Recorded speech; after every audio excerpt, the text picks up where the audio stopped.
Good morning, passion fruits, and welcome to this much requested video. In this video, I will not be appearing because in order to explain everything clearly, it's better to make it more visual with a nice little table like this one and the one that's going to follow after that. Before we get into the video, I just want to mention that I've finally written the article on my blog that's been requested by so many of you. It explains how to build an aviary for your owl or raptor. And I'm super excited about this article because at the end there's a link to a full guide that shows and teaches you how to do it from the very beginning, step by step. It's aimed at absolute beginners and you only need the most basic of tools and no existing carpentry skills. It has easy plans and instructions. Clear, colored, step-by-step designs provide you with all the measurements and instructions you need. It's literally idiot-proof. This guide also allows you to cut costs. Building an aviary can save you up to 80% over buying a new one. This can amount to hundreds, sometimes thousands of dollars saved. It's provided in a downloadable format so you can print as many copies as you wish. You get plans and designs for building both indoor and outdoor aviaries and bird rooms, so take your pick. Not only does it teach you how to build the aviary itself, but also how to build proper ventilation to prevent the buildup of harmful gases and every other technical requirement for your aviary. Because I'm so freaking excited about this guide, I will also leave the link to it in the description box of this video.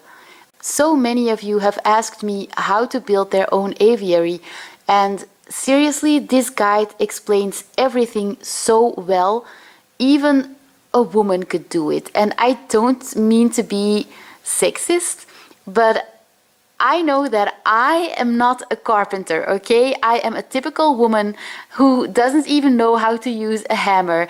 And with this guide, even I would be able to build my own aviary. So if you're interested, please do go check it out because it's a wonderful guide.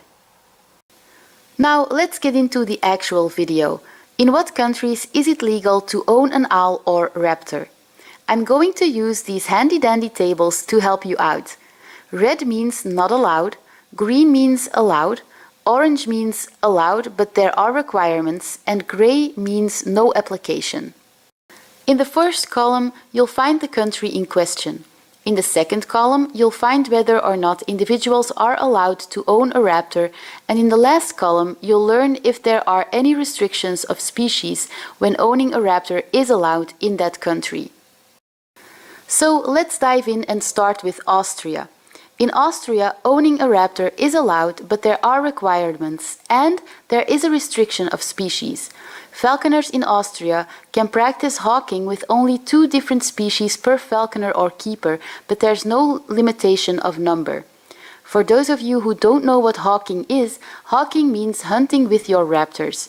So this means that Austrian falconers can, for example, hunt with 3 falcons and 2 buzzards, but they can't hunt with 2 buzzards, 2 falcons and 1 eagle, because then they are using 3 species instead of 2. In Belgium, owning a raptor is allowed and there are no requirements. Now, what do they mean in the last column? It says, one regional legislation prohibits the keeping of European species. By this they mean that Brussels has a regional law stating that European species are not allowed in the city.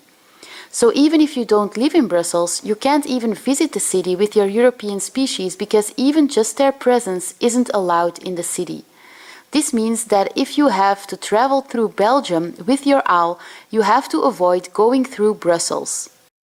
In Bulgaria, it's completely legal, no requirements and no restriction of species.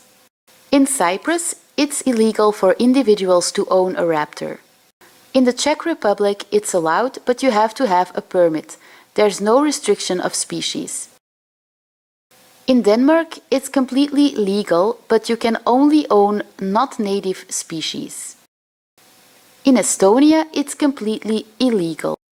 In Finland, it's only allowed by exemption. You can only own an owl if it's for educational or research purposes. In France, there are certain requirements. There are 2 possibilities.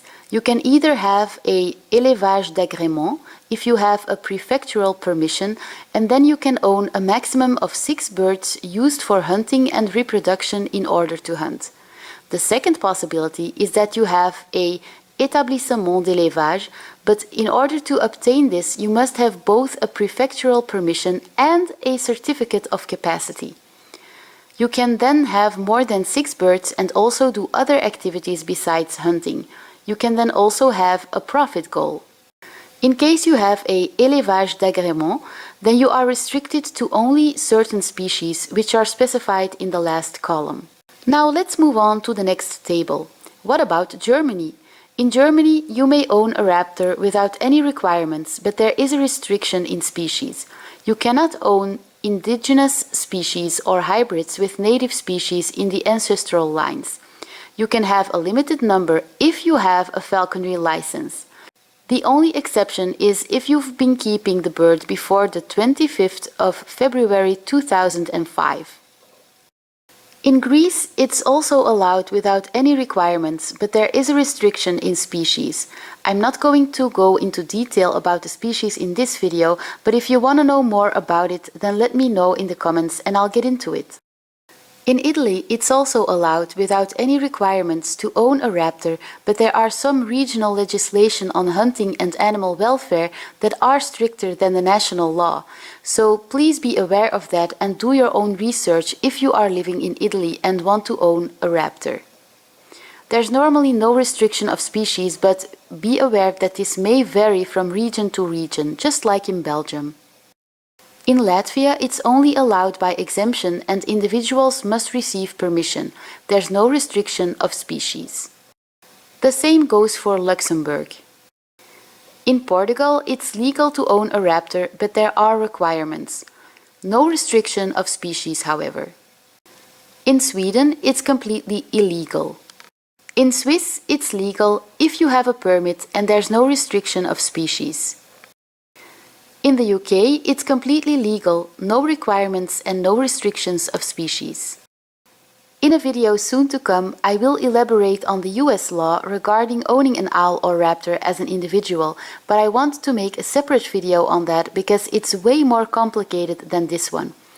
Before I end this video, it's also really important to mention that we haven't talked about the requirements or preconditions of owning a raptor yet. In the next video, we'll cover the preconditions of owning an owl or raptor for every country that was discussed in this video, so stay tuned for that and don't forget to check out my blog because I'm trying to answer a lot of your questions there that I'm not always able to answer immediately here on this channel.